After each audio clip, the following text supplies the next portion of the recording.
And we are live, and today hopefully we'll actually have a full episode. We had technical difficulties beyond repair yesterday with our guest over in Ireland. I'm pretty sure the geographic location had something to do with that.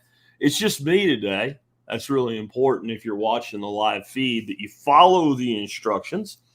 And that is that if you're going to have a question for me that you want handled toward the end of the show today, to make sure that the first couple words in the question are in all caps. If you do that, I'll be more likely to see it out of my one good eye. It just so happens that the stuff on the screen is on the same side of my good eye. So give me a shot at it anyway, and I'll do my best to get your questions answered today. Today we're talking about lacto-fermentation as a food preservation technique, as a flavor enhancement technique, and as a health benefit technique. And we're going to be talking about it from the standpoint of how it applies to us as preppers, permaculturists, homesteaders, gardeners, etc. And I will say, when it comes to asking questions, if you ask a question that has absolutely nothing to do with what I just said, then you probably won't, not definitely won't, probably won't get an answer to it in today's show.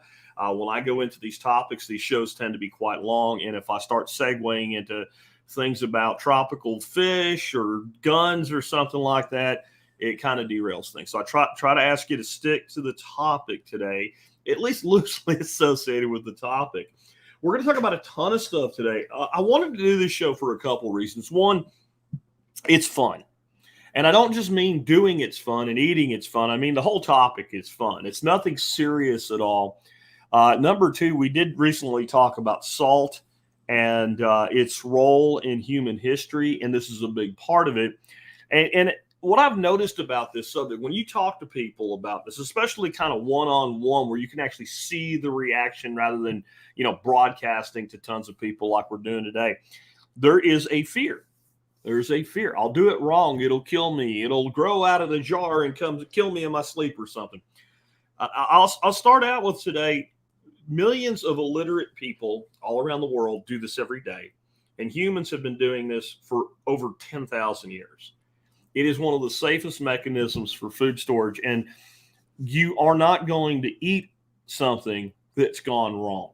Your taste buds and your nose holes will not allow you to do it. Trust me. And there's some stuff that people make fermented that's completely safe that you probably still wouldn't eat. Some of the stuff done with fish in parts of the world or things like that are pretty, I'll just say it that way. So the stuff we're going to be talking about today, you can do this. You can lacto-ferment meats. You can lacto-ferment and cure fish.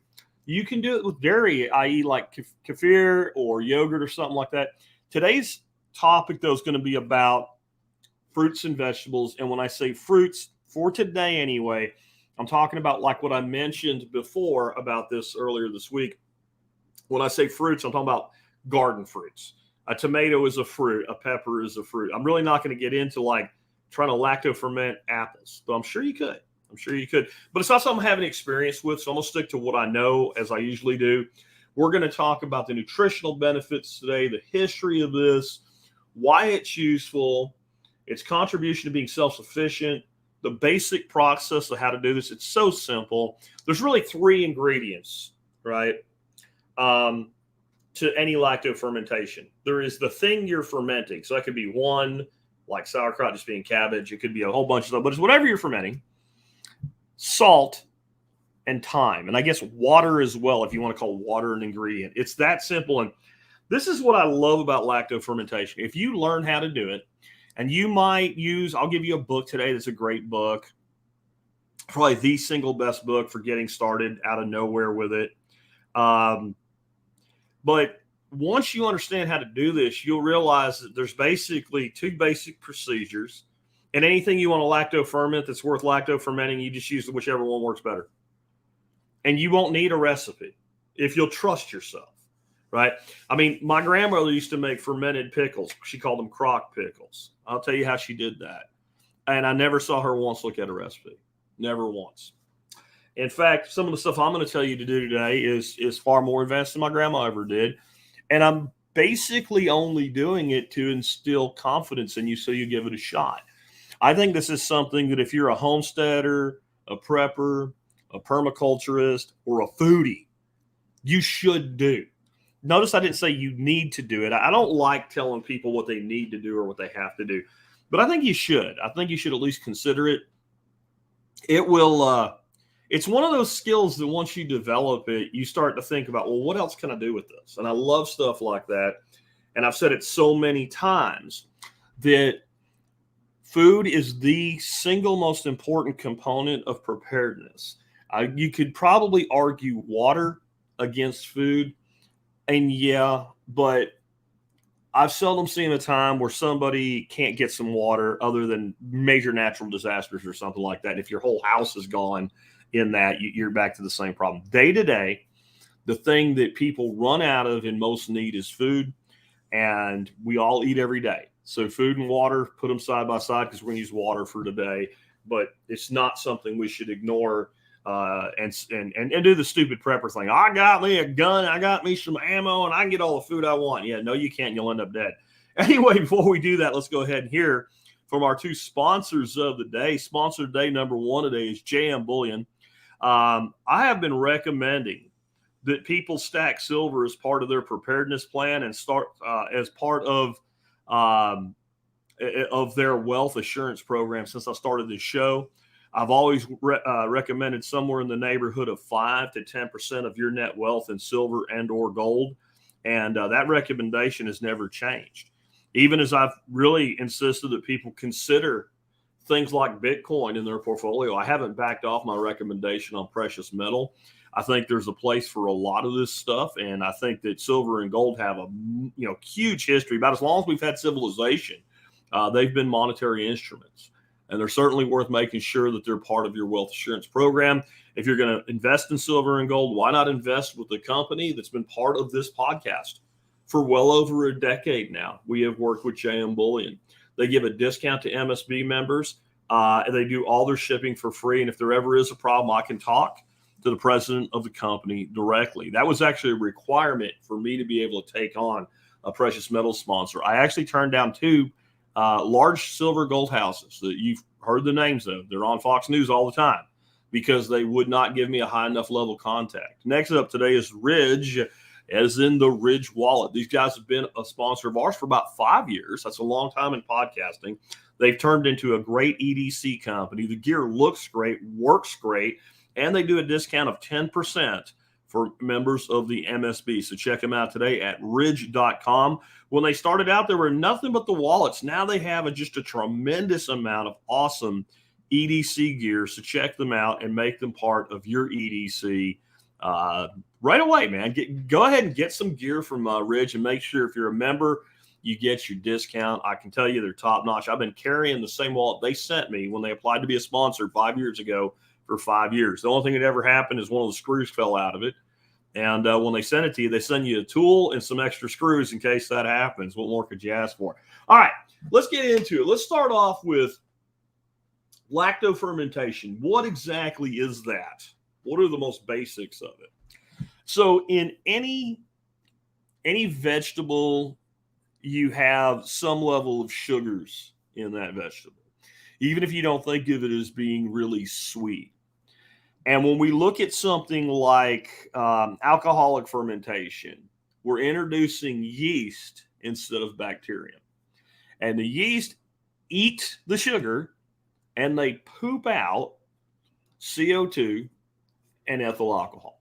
And that's not what we're doing, right? That's what people, when you say fermentation, that's the first place the mind goes. We take something with a lot of sugar in it, let's say grapes, and we squeeze them out and we introduce a yeast of a known strain, and then it makes alcohol and it converts. So the wine, starting out as a sweet juice, ends up a lot more dry to the palate, and it contains that wonderful substance that gives us a little buzz in our head.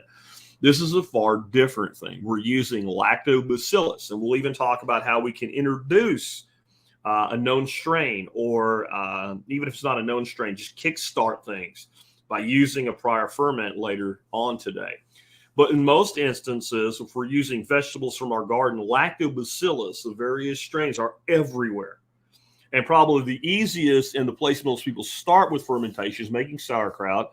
And if we use the outer leaves of cabbage and we put it in with the other leaves of cabbage and we make it, there's enough lactobacillus in there. But what they're basically doing is they're converting the sugars in whatever we're fermenting into acid. And that acid raises or actually lowers the pH, makes it more acidic. In combination with salt, it inhibits the growth and basically kills the potential for growth of bad bacteria, things that can make us sick. And so, again, it's been around forever. The earliest recorded use of fermentation this way was in Mesopotamia, Egypt, in those areas, thousands and thousands of years ago. And in fact, fermentation itself seems to come from that, that cradle of civilization. Now this is not lacto-fermentation, but the oldest known written thing that has ever been deciphered, and we know what it says on it, that we have a clay tablet, somebody wrote on it, is actually a recipe for beer from Mesopotamia. And so right along with that, they discovered this process of lacto-fermentation, and they didn't know what it was. And I'm going to tell you that it wasn't until quite recently, as far as human history is concerned, that people even figured out exactly what was happening. It's only a couple hundred years since we've even known what a bacteria is, right? Back to the work of like Louis Pasteur and things like that, right? So people were doing this without even knowing exactly what they were doing. And what happened is man discovered a long time ago, if you put salt on things, it lasts longer. Sometimes I think when you dry something out with it completely with a dry salting method, they figured out pretty quick the moisture that was removed is a big part of this. But what this resulted in is, well, if we take the salt and we put it in water and we take the food and put it in the water, then that does the same thing and it makes the food last longer. So just people being people trying to figure stuff out. How do I make this stuff stick around longer? And if they left it in there long enough, it started to smell a little funky and taste a little sour.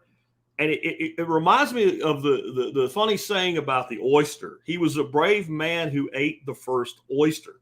Oysters are delicious, but if you had never seen an oyster before, nobody told you it was okay, and you cracked up an oyster open, I don't mean a steamed one, I mean a raw one, and looked at that thing, looked like a giant loogie, eating that took some gumption. Yeah, this otter thing ate one, but I don't know if I want to. And I imagine the first people that tried fermented vegetables or fermented anything were like, not sure, but somebody got hungry enough, somebody ate it, said that ain't so bad. People probably looked at him and go, well, if he don't flip around on the ground, start foaming at the mouth in a couple days or less, this is probably okay. And this technique, I was going to say technology, and technology might be the right, has co-evolved across the whole globe. It's not like just because the oldest records of it are from Egypt and Mesopotamia that it came from there and then spread everywhere. We can see that different versions of fermentation using salt, water, and thyme have been developed organically all over the world. The work of Dr. Price, Dr. Weston A. Price, shows this in that when he explored all these indigenous cultures all over the world, back at the beginning of the last century, and documented this. And he found these people to be incredibly healthy, have great teeth. He was a dentist who was interested in that. And teeth are a big indicator of human health, especially when people live in a place where there ain't no dentist. And maybe there ain't no brushes and toothpaste. And yet these people have great health in their bodies, in their teeth, in their lives. And all of them had at least one staple in their diet that was fermented food. So let's keep going with this. And K-Bonk, I got your question. Remember, guys, all caps. That will make it more likely that I'll get your question if you are in the live feed. So what's the science behind it then? Well, the science is, again, that this bacterium is everywhere, and it can grow in a salt-rich environment. Now, when I say salt-rich, I'm saying in a brine, we're looking for somewhere between 2 to 5% is the rule, and 1.5% is enough. If we go much more than that, first of all, it gets too salty and people don't like it. So your own taste buds tell you a lot about this. But the other thing is we get enough salt, we'll even inhibit the lactobacillus. So we don't want to go crazy with the salt. And I think that Cletus says the science says this is dangerous. It actually doesn't. You'll have a hard time finding anybody except a nano weenie who wants to cry about this. This has been done for so long, and is, again, done every day all over the world. And you won't find reports of people killing themselves from lacto-fermentation. The science, again, though, is basically that when you create this environment, this anaerobic environment with salt, and you have lactobacillus bacterium present, that they will break down sugars and they will convert that sugar to acid.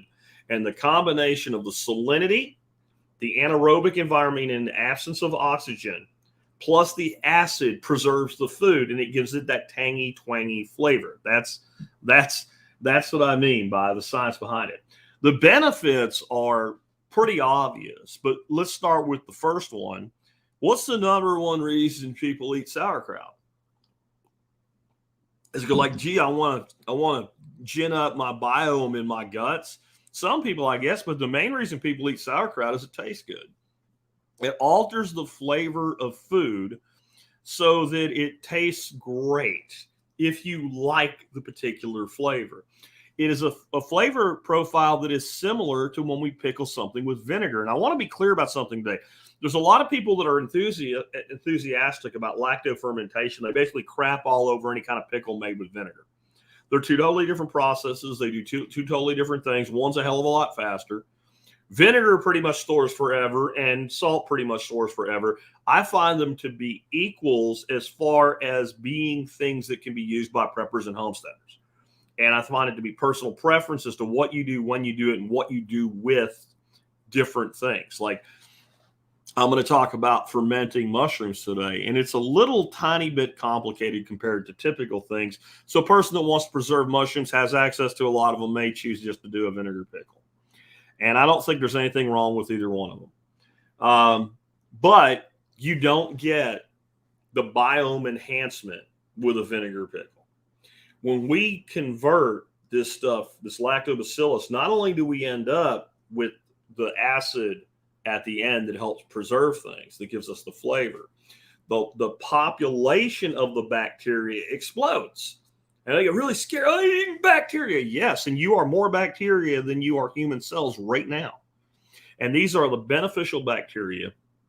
And not all of them, but there's a misconception that if I eat a lacto-fermented food, when that lacto-fermented product goes into my stomach and it's in there with the hydrochloric acid and it's all being churned around, it all dies anyway, and none of it makes it to your intestines. This is not true. There are some lactobacillus species that will not survive the exposure to the acid in your stomach, plus the bile from that part of your digestion, but a large portion of the species will. They do get into the small intestine. They attach to your intestinal walls. They increase the beneficial bacteria in your intestine. And this is actually a big part of nutrient absorption and the human digestive process. So we have been talked into sanitizing everything, and we've sanitized ourselves into poor health.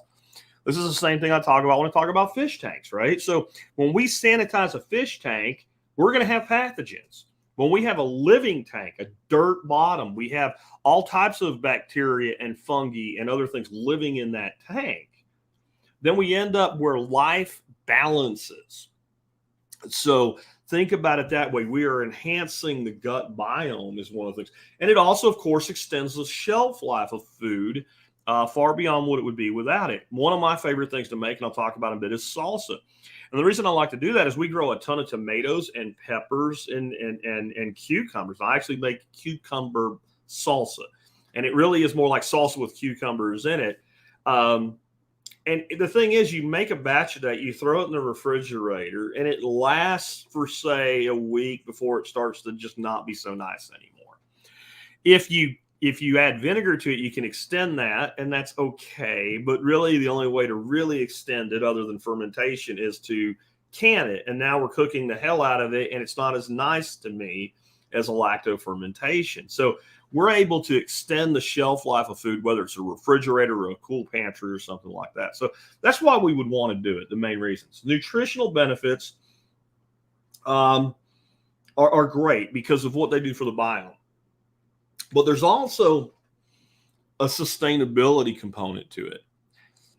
When we throw away food, we're wasting a resource. By coming up with ways to extend the shelf life of food, we're making everything that we do more sustainable. We're also encouraging ourselves to actually grow our own food.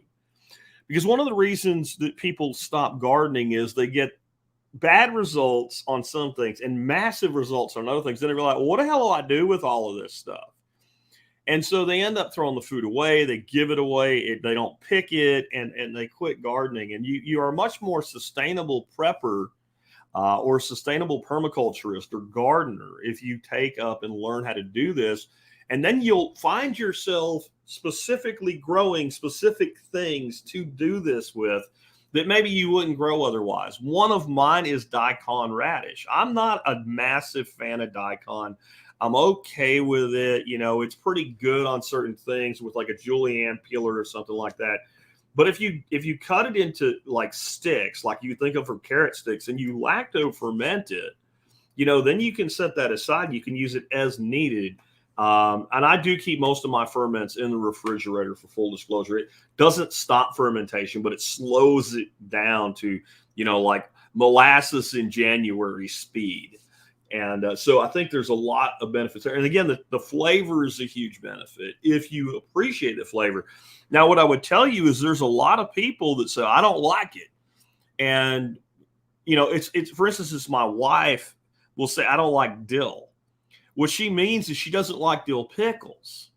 And I've had her eat other things. She, oh, that's pretty good, you know, and I put dill in that, or, oh, that's also pickled. The heavy vinegar dill pickle flavor she doesn't care for. And I like to try to put people in the same mindset I do when I talk about lacto-fermented food as when I talk about like beer. Because I don't like beer. That's like saying you don't like food. You probably could find, now if you don't drink because you don't drink, that's different. But I'm just saying, if you tried enough beers, you'd probably find one you did like. Or if you tried enough wines, you'd probably find one you did like. If you tried enough cheeses, you'd find one that you did like. For me, it would be all of them. My wife, in particular, doesn't like really assertive, heavy flavors. So while she likes cheese, something like a blue cheese, she's not about that until you mix it with garlic and put it all over French fries or something like that. So you might find that some people would prefer a ferment that stopped a little bit earlier. And so it's not quite as funky. But if you start with a mild funk, right, you develop a taste for it. I think there's a lot of us that when we taste something totally different than what we're accustomed to, we immediately kind of throw up shields like we shouldn't eat that. And I think there's actually an evolutionary reason for that. You can trust your taste buds when you're in nature most of the time. Most things that are not good have an off-putting flavor or some sort of a response. Now, be careful with that because you can go out and find things that don't taste like crap that will kill you. But in general, if something's not, there's a sensation to the mouth or the tongue or a flavor or smell, something's off-putting. That's how people survive without killing themselves, by walking in the woods, eating things and dying. If you ever watch a deer walk through the woods, there's plenty of stuff in there that's toxic to that deer, and deer just doesn't eat it. Its sense of smell is much better than yours. But I think the fact that things that are dramatically different than what we're accustomed to kind of triggering us is an evolutionary response to help us with that. So I think if you kind of ease into it, you may find something that you didn't think you liked, you love. And I found that to be the case for a lot of people. All right, so let's talk about some food examples, some stuff, and then I'm going to give you kind of the how-to and some things that maybe people don't think about doing with lacto-fermentation. Everybody's doing sauerkraut and pickles. And I think this is detrimental in some ways. Let me back up on that. I think it's a great place to start, assuming you like sauerkraut and or pickles, because they're so easy to do and do right. So it's a good entry point. But if you don't like pickled cucumber or you don't like sauerkraut, and so the minute you think fermentation, that's what you think about, then that can prevent you from having an on-ramp at all. So one of my favorite things to make, and I got a half gallon of it going right now, is fermented cucumber salsa. And if you ask me for a recipe for that, you know what I'm going to say, make it however you want it. But I'll tell you what we do. I go out and I pick a whole shitload of jalapenos. I pick a few sweet peppers as well. I pick a cucumber, and I pick a bunch of tomatoes. I cut it all up. Now, I'll tell you one thing that I do different with salsa than I think most people do. I use a food processor for my tomatoes. And if they're bigger ones, I cut them in half before I put them in there. It just saves a ton of time. And I just use my little mini food processor for this. And I do them in batches. But when they're done, even though having the vegetables give off moisture and be the brine is a good thing in fermentation, I find that tomatoes produce just a massive amount of liquid, too much. So I dump my tomatoes into a strainer, and I just I don't squeeze them. I just kind of shake it around in the sink and drain off the excess. And I just mix it all into a bowl. And I then add salt, and we'll talk about how to determine how much. And I add it to a jar. I also use cilantro in that. And I put it in a jar, and I do the fermentation process we'll talk about in a minute. The beauty of this salsa is it works really, really well. You're bringing in so many different vegetables. And I usually make my salt. You can use onions of any kind. I usually use green onions, and that's because I grow the crap out of them in my aquaponic systems. I like the mild flavor of green onions. If you like red onion, use red onion. And I always use lots of garlic. How much? I don't know. I might do a batch of this like I just did. And it's really about equal amount of cucumber and tomato. And then, it's maybe 10% is jalapenos and maybe, 10% is everything else. Like there's one big sweet pepper in there and with a half gallon of salsa, which is a lot of salsa. I might, if I go through that or I end up looking at the garden and go, gee, there's a bunch more stuff. Why don't I make some more salsa so I have another batch ready? And I go out there and my tomato production's in decline. And there's a lot of sweet peppers and cucumbers. The next batch may be weighted more towards sweet pepper and cucumber. That's okay. Or I may even make it with green tomatoes, which are actually pretty good when done this way. You can't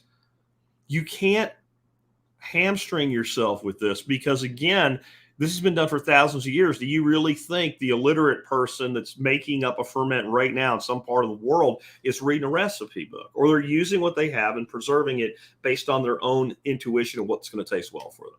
But salsa, garlic, when I make salsa, I chop garlic up and add it to the salsa. And salsa is probably the one place I don't do what I'm about to say. Almost everything else, when I'm making it's not a relish, because Rachel's saying relish right now. So yeah, you can make a fermented relish, and salsa is really kind of a type of relish.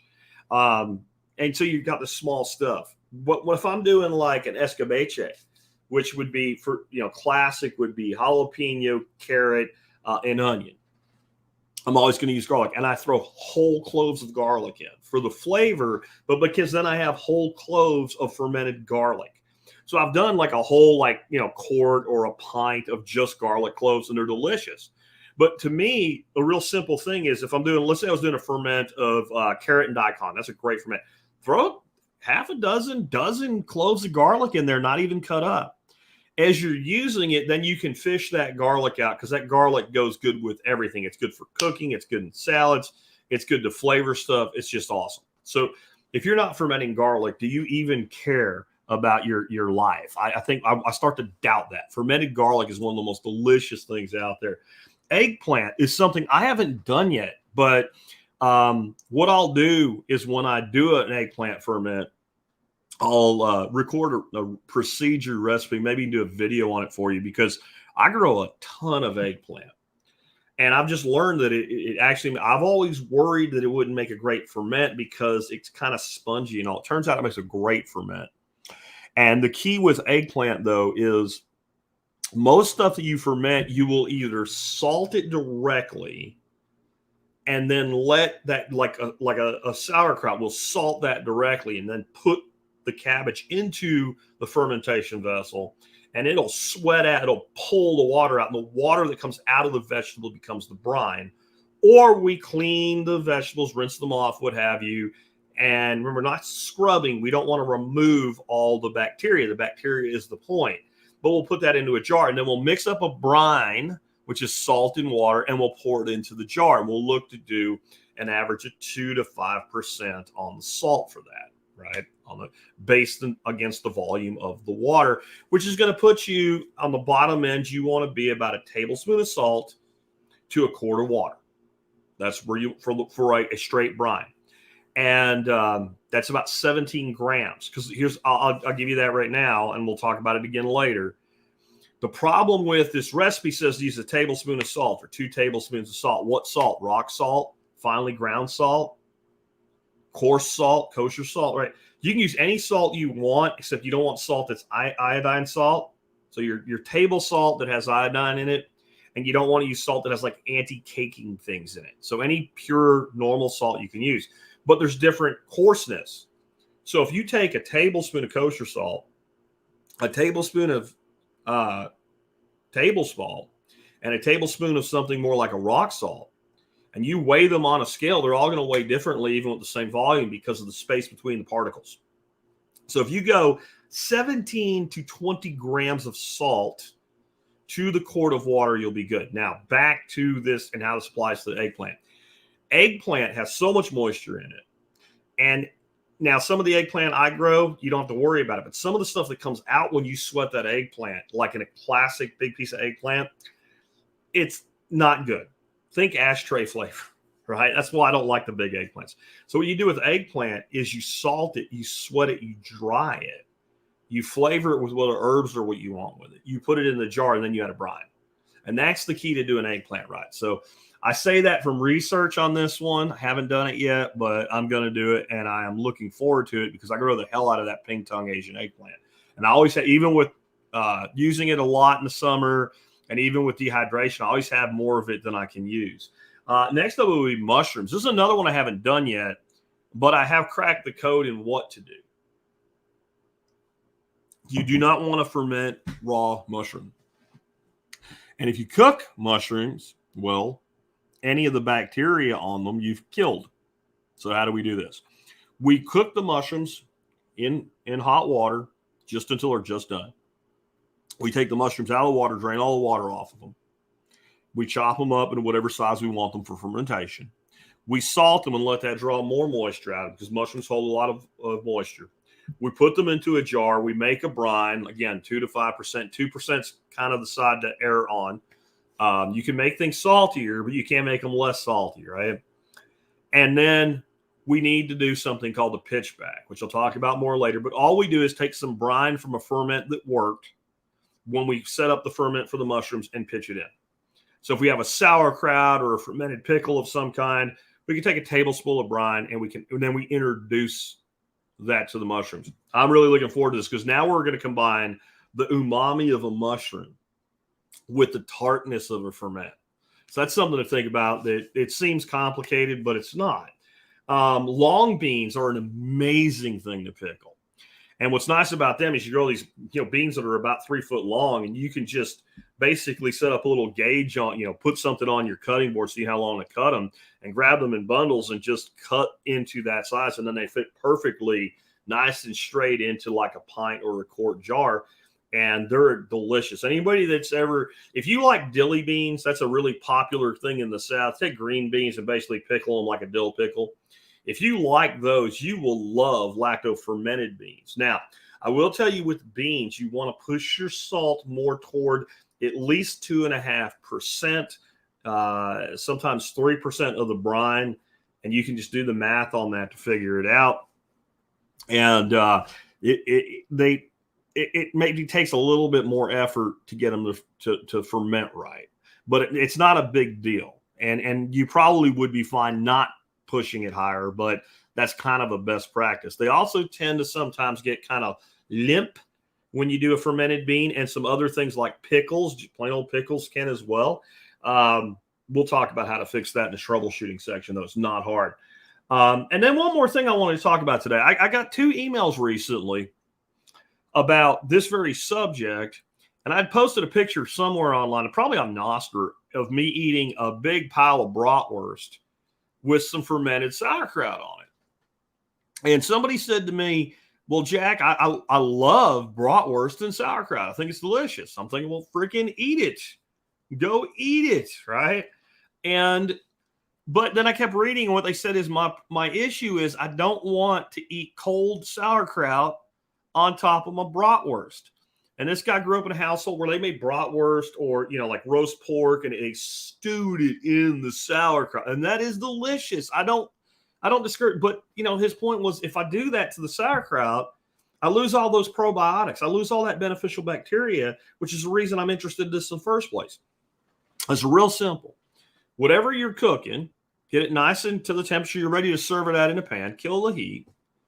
Throw some sauerkraut on top of it and stir it through with the heat off. You'll just bring it up to about 100, 110 degrees. If it's really hot food, put it on top of the hot food. But I find that still leaves the top really cold, and I don't care for that either. Will you kill some of the bacteria? Probably. Will you kill it all? No.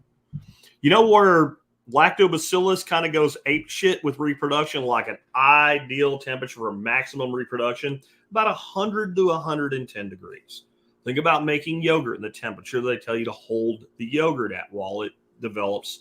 And that yogurt uses the same thing, lactobacillus.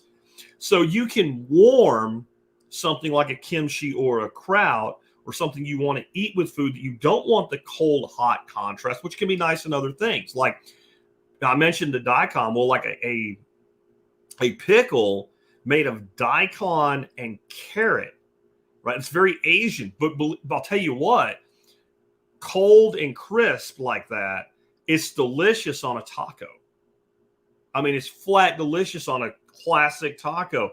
And that contrast is good, that cold, hot contrast. So there's places where you want it and where you don't. But I just want to throw out, you can warm a ferment without killing all the bacteria.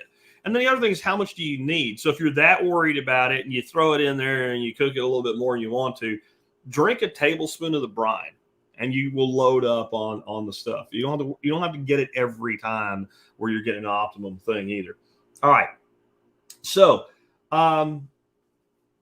the basic process is pretty simple.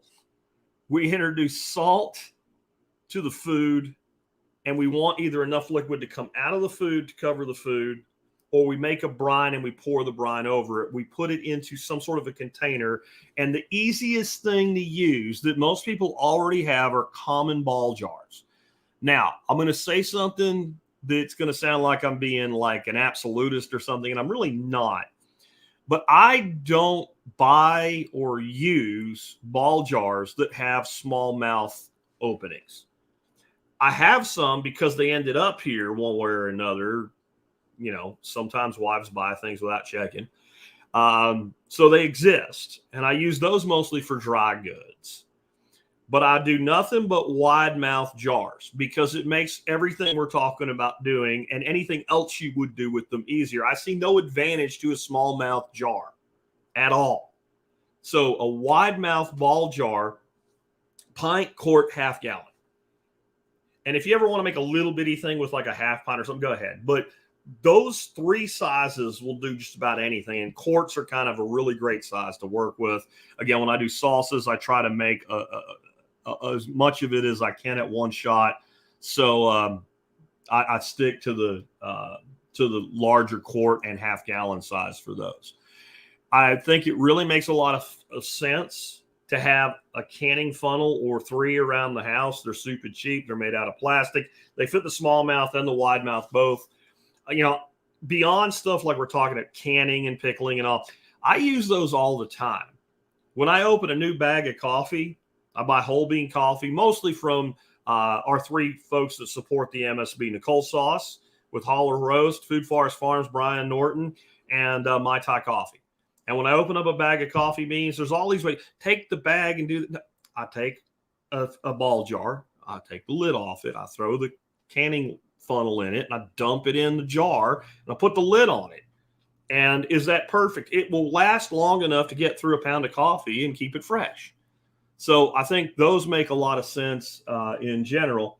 But that's it. Is not, if you're looking for some sort of complicated process here, the reality is this is so simple. Just don't be afraid. Again, millions of illiterate people do it every day without killing themselves. You can do it too.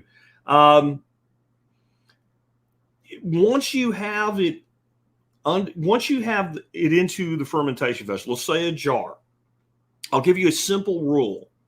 And if you do this rule, 99% of the time, your ferments will come out really good.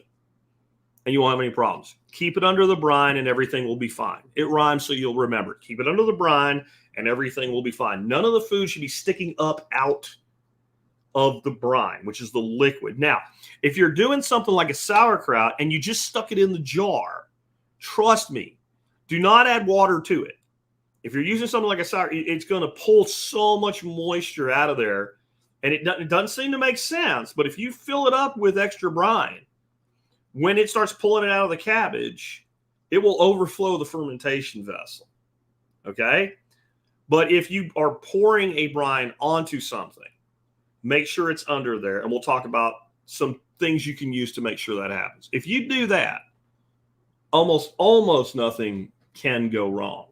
I do want to talk, though, a little bit about how do I take a recipe and actually execute that recipe and know that I'm making some, let me explain where I'm trying to go here. I'm not saying this so you don't kill yourself. You're not going to kill yourself doing this.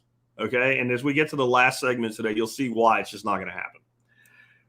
It's more of, if you read a recipe and it tells you to use a tablespoon of salt for whatever you're doing, and you then are using one form of salt, like I said earlier, and the person used a different form of salt, it would be good to have kind of a known quantity that you can rely on. And that's, again, about 17 grams of salt would be a tablespoon. Factoring in that now it doesn't matter that you're using a different salt than I used. And so I think one of the best tools that you can have in your kitchen for a variety of reasons is a good kitchen scale. Now, I used to recommend one that's still in the T-Spaz catalog, but it's out of stock and it just doesn't look like it's coming back. So I did some research, and this one has tremendous number of great reviews, 74,000 reviews. It's Amazon Basics. They're $15. So would I go buy a kitchen scale just so I could do lacto-fermentation? No. Would I not own a kitchen scale? No. I would own a kitchen scale, and then I would use it for lacto-fermentation. There's so many different things you can do with it. Here's what you want in a scale, though, in my opinion. You want, and I don't know any that really don't have them anymore, all these features, but you're looking for the ability to tar, which is to basically put something on there and factor it down to zero. There's a lot of reasons for this, but some things would be like, if you were making a recipe, again, probably not fermented here, but it said like X ounces of this and Y ounces of that, you could set up a bowl and start adding it to it until it went up to the number you were looking for. You could zero it out and add the next ingredient. That's really nice. You can zero out any container and then you can add to it and get your quantities. This is a great one. It should also weigh fluid ounces and milliliters and grams or ounces.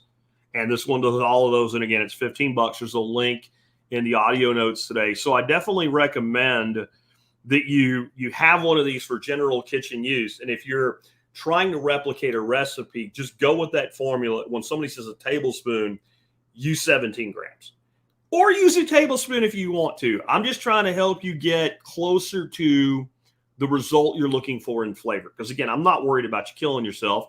The worst thing that's going to happen, you're not going to use enough salt. It's not going to ferment. It's not going to get tangy. It's going to stink, and you're going to throw it away. You're going to use too much salt. It's going to taste like shit, and you're going to throw it away. We're talking about a quart or a pint or at most a half gallon here. It's not that big a deal. You'll learn from the experience, and you'll do it again. And then Aaron says, if you're not weighing your coffee, you're doing it wrong. Well, I don't weigh mine.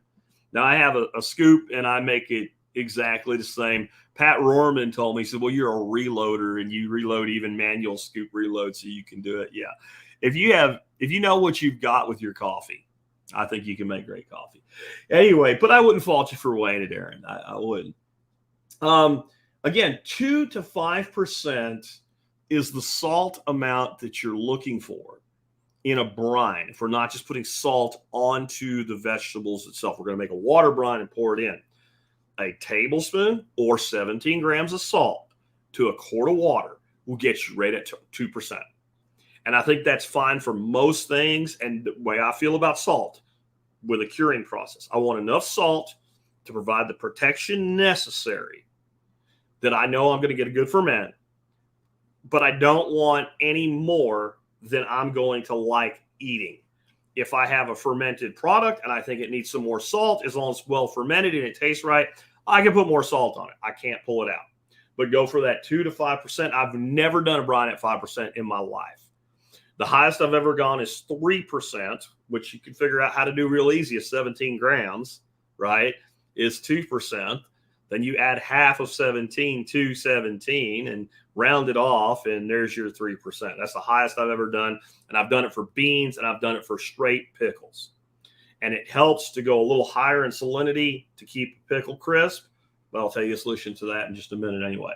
Start with something simple. I just kind of crapped all over sauerkraut and pickles as an entry ramp, but only because some people don't like it. And so then they don't do it. But assuming you like it, assuming you can eat it, it's a great, honestly, sauerkraut is the easiest and most dependable ferment you can do with one thing that people tend not to do added to it to keep it nice and crisp, but I'll tell you how to do it in a bit. And the beauty of doing a sauerkraut first is then you have a starter culture that you can use for things like mushrooms that we talked about. Or when I do salsa, I want it to really kick off. It tends to get a little softish if you don't get it to kick off really quick. So I'll always do a pitchback. And you can make your own sauerkraut and do this. Let's say you've been up till now, you've been buying sauerkraut, but you're buying natural sauerkraut, not a vinegar-based sauerkraut, not a canned sauerkraut, a living culture of sauerkraut. If you're buying that, it better be in the refrigerated section of the store, or it ain't what they say unless you're at like Old Bill's Country Hick store or something like that. You can use the brine out of that. The other thing you can use is you can use a brine out or some whey out of some yogurt. If you have real yogurt, not fake yogurt, and you want an unsweetened, you want just a plain quality yogurt, like something that you would make Lebna or yogurt cheese out of. If you open the container and you see a little bit of whey on the surface, a little spoon of that into your ferment will kick it off really quick too. Use the best, highest quality produce you can for this. If you are picking stuff from your garden and you have some stuff with some, you'd eat it, but it's starting to go a little bit bad or whatever, skip that. Skip that, in my opinion, or at least cut those spots off of it. And if you're going to do a fermentation, I think it makes a lot of sense. Get everything ready to go. If you're doing it from produce you're going to pick for optimum results, go to the garden, get your produce, bring it in, process it, and ferment it as quickly as possible. And I'm not getting into like doing like fermented sausages and stuff like that today. That's the same thing with meats. Get the meat processed, cooled down, and get it into fermentation as quickly as possible. Does this mean that you should not go to like a farmer's market or something and use those things in ferments? No, not at all. I'm just saying if you have the option, it's probably best to be as fresh and quick as possible to get the best results from your ferments. I plant garlic, but I don't grow a lot of garlic. The heat here and the conditions, mostly I'm growing scapes is what I'm growing with garlic. So I buy garlic and I use it all the time. I don't grow a lot of onions either, except for the green onions. And if I'm using onions, I'll go to the store. So don't think I'm saying not to use store-bought product or not to use farmer's market purchase product. I'm just saying if you can go quick from the garden to the ferment, that's your best practice. And if you want a book on getting started, I have what I consider to be the single best beginner's book for lacto-fermentation. It's called Fermented Vegetables by Christopher and Kristen Shockey. I've had this in the T-Spats catalog for at least 5 years. And there's a couple things I love about this book. One, even some of the little things that I'm going to show you today, like some of the fermentation lids and all, they'll tell you you don't need it. They're right. You don't need it. But it makes your life easier. And for some people, it gives them the confidence they need to do it in the daggone first place. But they'll tell you the most minimalistic way to do things. They'll give you the procedure. You'll start looking at all these, and there's 100+ recipes in this book. The recipes are great because they give you ideas. You might be like, I never thought of fermenting that before. I should try fermenting that. But what you'll realize is when you start reading the recipes, they all pretty much, other than changing the input ingredients, they all say the same thing. And I think it kind of, for some people, will help you mentally unstick from this idea that you need to have somebody telling you what to do with everything that you do. I think part of why we think this way is we equate in our minds as homesteaders, preppers, etc., canning and this. This is not canning. So when you're canning, especially low acid things that need to be pressure canned, what does everybody say? Use a known recipe, right? Well, somebody had to come up with that recipe in the first place. And with canning and pressure canning, it's like meats and stuff, there's certain rules you can follow for how long and how much pressure, et cetera. And that would be a good idea. With this is not the same thing. You're not going to give yourself botulism. That's the big thing we worry about. When you have a highly saline solution with acid in it, you do not get botulism. So you'll notice that we're not sealing things tightly up with this. We're allowing off-gassing to occur with an airlock or a loose lid or something like that. So don't sweat this at all. One of the things, though, is to keep it under the brine. Well, this is another product that I really like. I have a different version of it that I have here. I'll show you mine in a second and explain why I'm recommending these now. All these are is some solid pieces of glass. Glass is fairly dense. It's fairly thick, so they've got some weight to them. And they have a little knob that you can grab onto to get them out of the jar. And when I bought mine, they didn't have anything like this yet, so I didn't get it. What these do is they sit up on top of your ferment, and they hold everything underneath it. Now, these are like $15 for 4. I'm going to tell you that you don't need these, but you might want them. That's why I included them. They're in the show notes today. The one that I have is, if you're watching the video anyway, it's smooth. It looks like a hockey puck made out of glass, and that's pretty much what it is, but I wouldn't use this as a hockey puck. Well, it might be kind of fun to see what would happen. The thing I don't like about these is sometimes they're sitting on top of your ferment. Maybe even the jar was fairly well packed and they're right up on the top and doing their thing. And as that ferment pulls the moisture out of the vegetables, they kind of change their spatial relationship and it sinks down a little bit in the jar. And then so you stick like a butter knife in there and you go to get it out and it turns sideways and it sinks to the bottom. And that can be kind of annoying. Now, what do I do if that happens? That one sits in the bottom of the jar till the jar is almost empty. I've got 4 of them. I seldom have 4 ferments going at the same time. It's not that big of a deal. What I figured out to do is take a little suction cup, like something you put a little sign in a window with or whatever, clean, a little bit moist, and you pull it right out. And so since I started doing that, I haven't lost one in the jar. So it's hard for me to justify buying the ones with a little thumb grabber thing on the top of them, but 4 of them for $15, I'll probably break down and do it. And that way I can review them for you guys as well. But what else can you use? If you find the right size, you can literally go outside and find rocks, which is what everybody did before we were manufacturing stuff like this, okay? And you just simply clean the rocks. Well, it was outside on the ground. So was the vegetables. When you clean a vegetable, basically we just rinse them off. We're rinsing dirt off. We don't want to scrub things. This is a bacteria-driven process. We don't want to sterilize. I all the time people say, sanitize your jar. Then take the cabbage you just cut out of the garden and stick. This is what I do with my jars. I turn the faucet on and I put it on hot. And I rinse the jar out, shake the water up, dump it out, and I use it. That's it. That's all I do. What am I going to go sterilizing a jar that I'm about to introduce bacteria to for? And since I've done this, my life is easier. I do it with fermentation for lacto-fermented vegetables. I do it when I make mead, when I make wines, when I make beers. I have stopped trying to sanitize and sterilize everything. Again, millions of illiterate people do this every day all over the world, and they get great results. And they're healthier than a lot of people in the first world because of the way that they're eating. So I highly recommend that you just take that simple approach.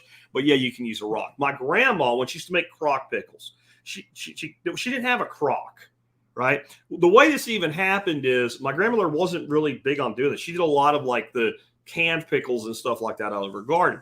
My Chuchi Beretsky, and Chuchi's like an adopted aunt for Ukrainians. My Chuchi brought me some pickles that she had made, and they were in a jar. Like, these are amazing. Told my grandmother about it, and grandmothers in a Ukrainian family, they get jealous. Anybody else's shit can't be as good as theirs. You can't like her pierogies better than mine. I didn't say I liked them better than yours, Grandma. I said they were good, but mine are better. I mean, it's like that. So she's like, no, I know how to make these things. So she just took a big bowl, like an old Corningware bowl. And she did basically what I said. It was dill and garlic and cucumbers and some grape leaves, which we'll get to in a minute. And she made a brine, and she put them in the bowl, and she poured the brine over them. And she took a plate that was a little bit smaller than the diameter of the top of the bowl. She put the plate upside down on top of them to keep them under the brine. She had me go get a rock. She rinsed the rock off so it wasn't nasty and set it on top of the plate. And she put a towel over the bowl so that flies and shit wouldn't go in it. And she set the bowl out in our shanty. Shanty's another northeastern kind of coal miner area thing. It's like a shed, but it's nicer. And we had like an outbuilding. It was actually the original house on the homestead that when they built the new house, which was built around 1885, became the shanty. It even had a cellar and an attic. It was a pretty cool building. But she just, it is the middle of summer. She left it out there. She's like, 7 days, you'll have your pickles, and they'll be better than Chuchi Ann's, right? They were the same. I didn't tell her that. I said, yeah, Grandma, yours are better. That's how simple this is, right? And she wasn't in there with a scale or anything either. She threw a few tablespoons in and mixed it up and dumped it in there. Just free yourself to give this a shot and get that book, and it'll make you feel a little bit better. And if you want these extra things, again, I think they work really well. I own some of this stuff, and I do like having some form of an airlock. What a lot of people will do is they just put a regular ball jar lid, and they don't completely tighten it so some of the off-gassing can come. It works. It works. I have found that there are some really simple airlock systems. This is the one I used to recommend. They're still good. They kind of look like a baby bottle. They're made out of silicone. And you put that on the top of the jar, and then you put your ring around it. And what they have is a one-way valve. The way they're designed, if there's air pressure from underneath, it can slightly push open where if it was a bottle and the baby was drinking, it can push air out, but air can't get in. These work really good. They're made out of silicone. I'm about to show you the product that's the item of the day today. I like it better. The reason I've kept these around, though, is one, I own them and they work really good. Two is because there are some people that no matter how many times you explain to them that something made out of plastic is BPA free, they freak out about plastic. If that's you, these are made out of silicone. These are the new ones that I'm recommending now. I've bought a set of these, and I absolutely love them. They're called Easy Fermenter Wide Mouth Lids. They have a one-way valve on them. They screw directly onto the top of your fermentation jar. And they allow, they seal completely, but they allow off-gassing, because while those lactobacillus are consuming those sugars and turning them into lactic acid, they are off-gassing. And, you're not, even if you completely tightened it down, you're not going to get exploding jars unless you went totally crazy with something. It's nowhere near the, call it violent process that alcoholic fermentation is. It's much more gentle. I just think it works better overall. And 4 of these things are $15. The other thing I like about them, you see they have a little tab on them on the side. What that tab's for is when you're opening that jar, you put thumb pressure on it. It helps you to open the jar. We've all had jars get stuck. They're hard to open, etc. The way this is designed, it's not just a torsion thing. Because the lid's plastic, it'll actually cause the lid to flex just a little bit. So if it's stuck because it's on like some salt or something like that, it'll work for you. The other thing I like about using a plastic lid during the fermentation process is salt corrodes metal. Yeah, salt corrodes metal. And so everybody's had the jar of something in the refrigerator. Like, you have to get 3 people to unscrew the damn thing. And a lot of times it's that metal corrosion, and it binds on the jar. I've had a couple that I've opened. I was kind of afraid to push, like, we're going to break the jar here. By the way, if you want something that will always open a jar for you when it's like that, but it's not a unitasker, they make oil filter wrenches that look like a big pair of channel locks, and they'll fit perfectly around a jar lid, a wide mouth one anyway. And you can have somebody hold the jar with a towel in case something does break. And you can, if you can't open a jar with that, just throw the jar away. But I really like these fermentation lids. They're just great in my opinion. Let's talk about some troubleshooting and some things that can go wrong. Common issues are, one is that we didn't keep everything below the brine, and some stuff got up above it, and you'll form like a white mold looking slimy stuff on top of a ferment. Best practice is throw that ferment away. I can tell you I've never thrown a ferment away because it got a little bit of mold on the surface. Skim the mold off and go on with your life. That's what I personally would do. And it does make sense to maybe keep some 2% brine in the refrigerator or the shelf or something like that, or if you have to do that and you've dropped, you can just top it back up. But that's kind of the most common thing that people will have, is that they'll end up with some white mold or something like that on the surface. And as long as you have a good fermentation, it is not a big deal. It's not how many of you guys have ever pulled cheese out of the refrigerator? It's got a little bit of mold on it, and you're like, hell with that. This is a half-pound block of cheese still. I paid a lot of money for this, and you just cut the mold off and go on with your life. That's what normal people do with cheese, by the way. If that mold's not into the cheese, it's surface mold, you cut it off and go on with your life. Well, that's what to do here. Another problem, and this is the most common problem, the fermentation goes well. It got tangy. Overall, it tastes good. Texture is shit. This is very common with cucumber pickles, crock pickles, what have you. And so you make this pickle, it looks good, it tastes good, but it's just not crispy. All you need to correct that is, well, all you need to prevent it. You can't, once it happens, it's happened. There's no Viagra for that pickle. It's a limp pickle. It's going to stay a limp pickle. There's nothing you can do. You can either eat it or you can discard it. Right?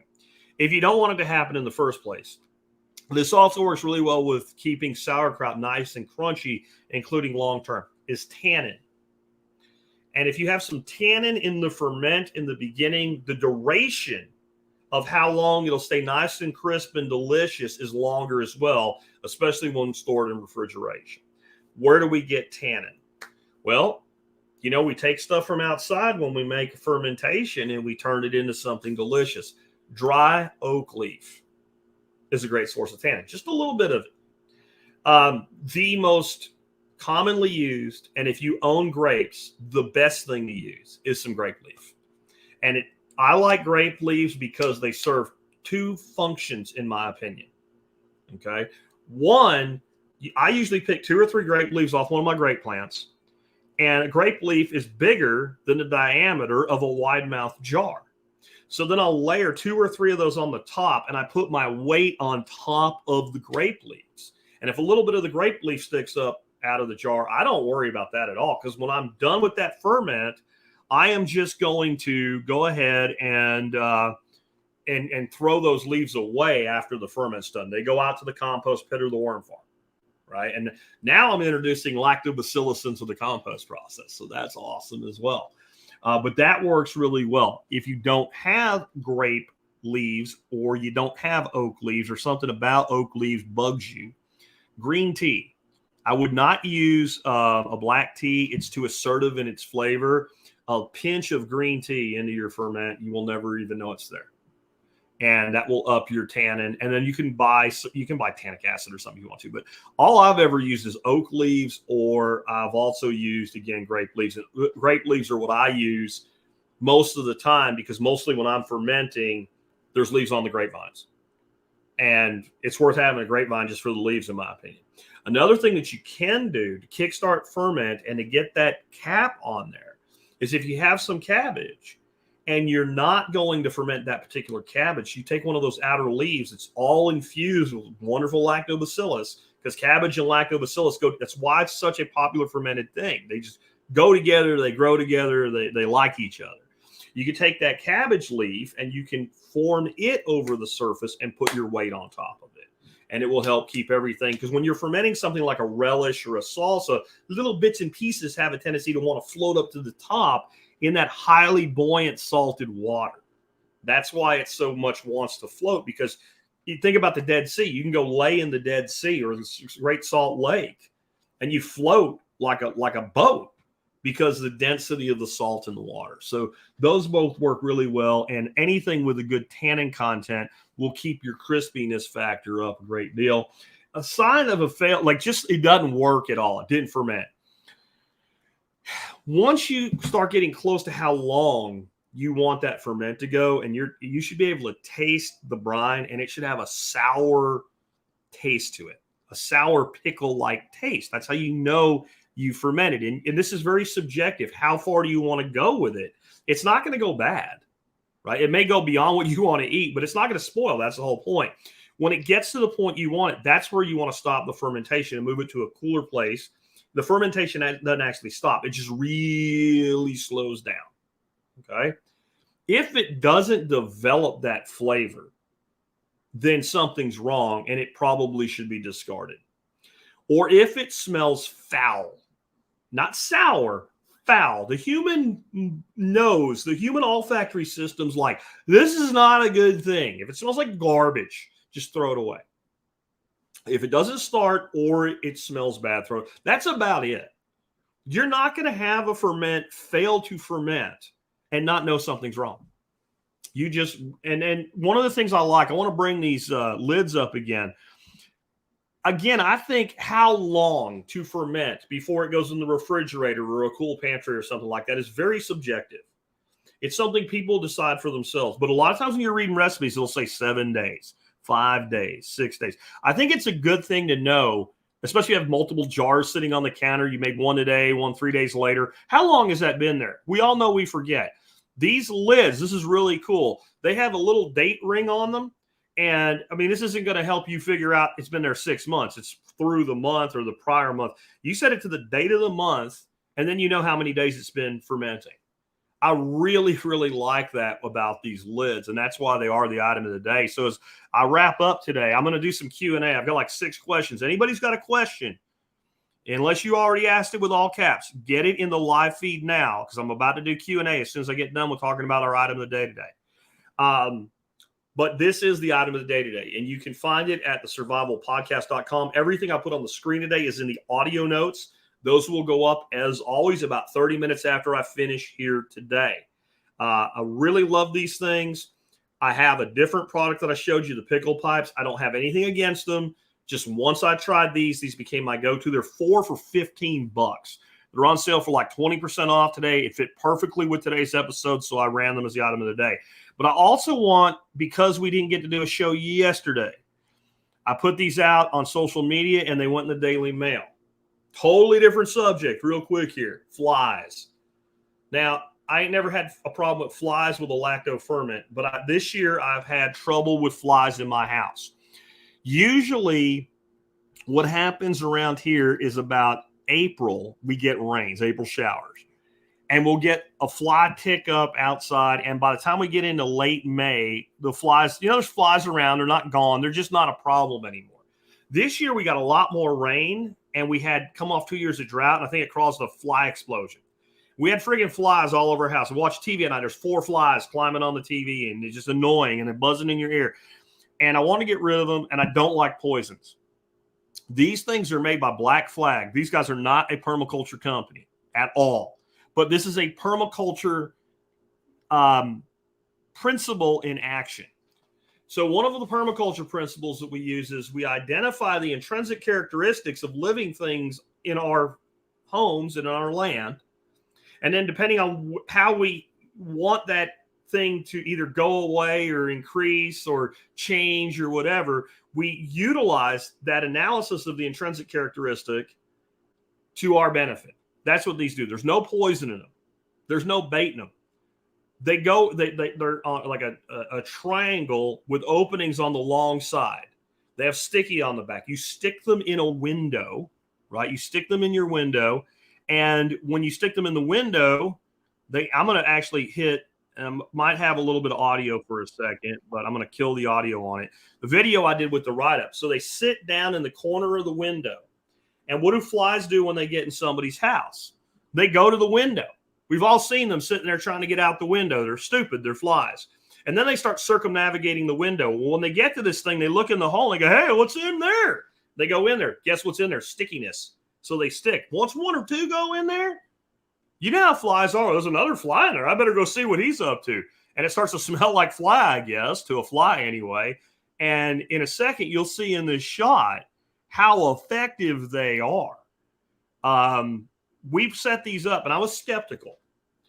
And the next day, my wife and I looked at each other and said, well, I don't even see any flies in the house. And we looked inside the dadgone thing, and a bunch of nasty flies in there. And I'm not going to say they've completely eliminated the flies, but boy, did these things work. They were yesterday's item of the day, and there you can see the shot that I wanted you to see. Lots of flies in there. It breaks that cycle, and once you break that cycle, everything just gets better. So 2 items of the day today. And with that, let's go ahead and take some of your Q&A. Start now. Let me go back to the comments to make sure I didn't miss anybody. So far, I have 6 questions. If you have any more questions, the time to get them in is now. Let's go here. And they're not all questions. First of all, Anarchy did a $6.66 super chat. Dude, thank you for that. I really appreciate anybody that super chats me, zaps me on Nostr, does podcasting 2.0 using Fountain or another app and sends us sats or boosts us. Thank you so much for that. I appreciate it. One way to guarantee you're going to get your question answered is super chat, even for $1, because my system automatically starts those for the end. Just saying. K-Bonk says, what's the difference between the outer leaves of the cabbage in kraut that you noted? So I said to use the outer leaves of the cabbage. All of it works. All of it works. The most bacteria, the natural occurring bacterium, will be on the outside versus wrapped up inside the densely packed head of the cabbage. So people have a tendency when they get cabbage to rip those outer leaves off and throw them away. There's nothing wrong with them. And it makes a lot of sense to use them, especially in kraut. Next person says, Bill says, do all fermented foods work with keto, or it depends? It depends. An item that's not keto will not become keto because you put it into the fermentation process. That said, what happens in the fermentation process? Well, the sugars are converted into lactic acid. So the total sugars are lower in a lacto-fermented product. But this is also how I look at it. I don't sit down and nom on a giant bowl of fermented food. To me, these are condiments and accoutrements, right? So I like to take, a couple tablespoons of sauerkraut and put it on, 3 or 4 bratwursts. That's how I use it. Or salsa, generally, I'll do one of like my egg and cheese wraps or my pork panko tortillas or something like that. And I make, like a breakfast taco, and I'll put my fermented salsa on that. So it's already better. Most of the things that I ferment are things that are go for me to eat anyway. Again, not shell beans. I do, string beans or long beans or cucumbers and tomatoes, peppers, etc. So you can eat enough tomatoes to get a lot of sugar, but it's a lot of tomato, right? So since I'm using them that way, it doesn't really factor into my daily decision making about what I'm going to eat or not eat. Wild Unikitty says, does the liquid over sour cream work too to kickstart ferment as yogurt does? I don't know that much about sour cream. I would bet that most commercially made sour cream is using something like a vinegar to sour the cream, but I don't know that. I just realized when you asked that, I don't know jack diddly crap about modern commercial sour cream. If the sour cream were made with a lacto-fermentation process, then the answer would be yes. But you would have to look at the ingredients. And this is what you do with yogurt. So it's what you would do with sour cream. I have not read a sour cream label in a long time, though. You want to see active and live cultures on yogurt that you're going to do any sort of fermentation with. If you're going to use a store-bought yogurt as an inoculum to make your own yogurt, you want to see that. If you're going to take yogurt and strain it and thicken it and let it age overnight to make lebna or yogurt cheese, active and live cultures. And you don't want you want milk and active and live cultures pretty much be the only ingredient. So you would read that label to determine that, but I don't know what the label's going to say. And I don't know if like some sour cream is a go and some is a no-go, but with yogurt, you don't want to use something with fruit and stuff in it to make a lebna anyway. And I'm not a big yogurt guy. So pretty much the only time I buy yogurt is to make yogurt cheese, and that's it. And then I always use the whey that comes out of that in my ferments if I have to be fermenting at the same time. K-Bonk said, was there a reason I only saw it done in clay crock pots when I was a kid? It's the most common thing that people use. And I think there may be some mythology around the idea that you don't want light touching it. And if you were sitting in a sunny spot, which is probably not a great idea, there might be something to that. But I've made so many ferments in clear glass jars that I don't worry about it. Now, there is something to ceramics, especially thicker ceramics are insulative, so they create more temperature stability. But if you go back not that long ago in human history, there was an awful lot more ceramic vessels than glass ones. Glass is a complicated modern process. We've gotten so good at it that glass is cheap. Glass used to be pretty expensive stuff. A glass blower was an in-demand, high level, we call today like a middle class profession not that long ago. So anybody can make a vessel out of clay, glaze the clay, and you're good to go. It is one of the most ancient containers that man has ever created. And I think there's people that lean toward the ceramic clay type situation because it was always done that way. But there's not any real reason that you have to do it. And K-Bonk also says that pickle is called relish. So I think that's what he's talking about. So I talk about you make some crock pickles or whatever, and they're soft. Yeah, there's nothing that would prevent you from chopping it up and using it as a relish or even incorporating it with something else. I will say, I know I'm a jalapeno fiend, but I think, just like I said, garlic goes in everything. There's not a lot of fermentation where I don't include some chili pepper of some kind, even if it's just one or so. And I even do that with vinegar pickles.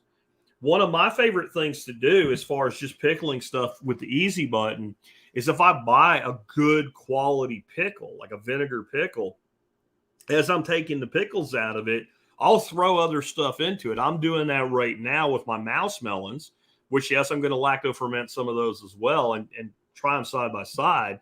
But mouse melons, also known as cucamelons, are little bitty members of the cucumber family. They're tiny, and they have marks on them that look like a striped watermelon.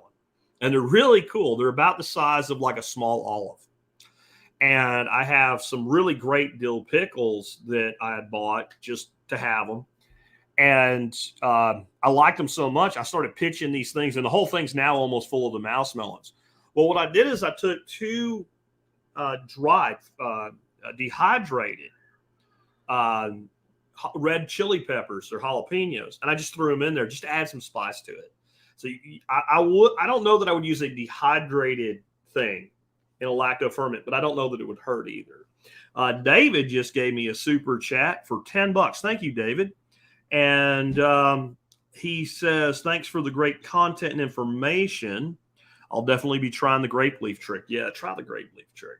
So anyway, we've wrapped up. I don't have to do closing segment today because I already kind of inverted the whole item of the day thing. But do remember, you can always help us out doing your online shopping starting at T-Spaz. If you like the content, you want to make sure the show's all around, then always around. The number one way you can do that is become a paying member of the Members Support Brigade. It's cheap.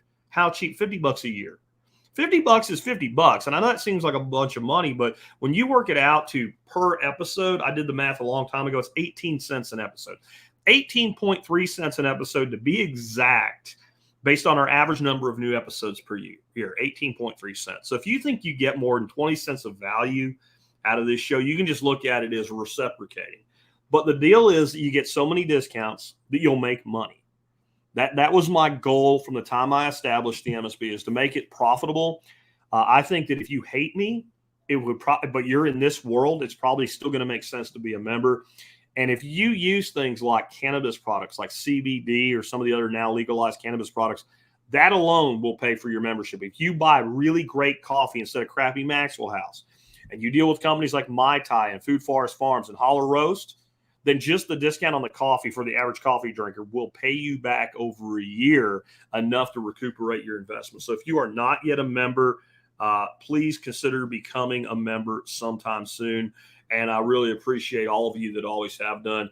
Again, this is a big week for us. We hit 15 years as a podcast. We're now podcasting into our 16th year. And I do have four. I think it's four. I checked today. Maybe an order came. I got 4 tickets left to the 15-year anniversary party.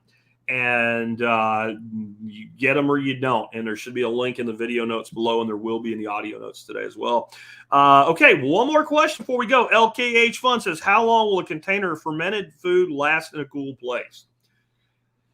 It depends. First of all, what do you mean by cool? There's cool and there's cold. In a refrigerator, easily a year.